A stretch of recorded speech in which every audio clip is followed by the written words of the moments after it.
How to download Fire Kirin on PC. Want to play Fire Kirin on your computer? It's totally doable. Since Fire Kirin is an Android game, we will use something called emulator to get it running on your PC. Think of it as creating an Android space right on your desktop. First things first, let's download an Android emulator. A really popular and user-friendly one is BlueStack. For that, you can open any browser that you like. Here I am using Microsoft Edge. Now go to bluestacks.com.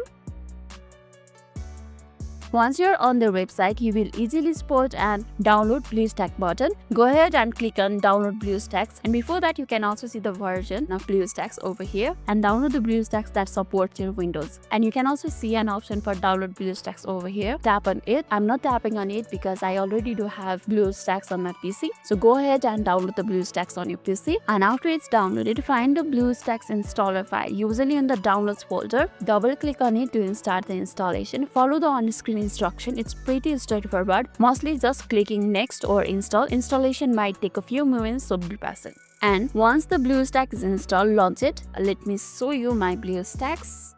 Let's go to the search button. So this is my app. Tap on open. So it may take a little bit time, or even me it's taking no time.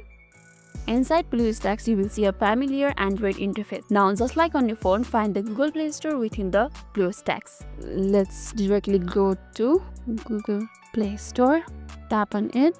That will open up you a Google Play Store. Now tap on the search button. Then search Fire Kirin over here. Then tap on enter, and you can see Fire Kirin app on your screen. Now tap on install. It may take a few moments to install depending upon your internet speed. Once the installation is done, tap on play, and you are ready to start Fire Kirin on your PC. And that's it. Fire Kirin should now be installed inside the BlueStack, and you can see it over here too. Now enjoy playing Fire Kirin on your PC. And if this video made your day a little bit easier, don't forget to like and subscribe for more amazing tips. Thanks for watching, and see you in the next video.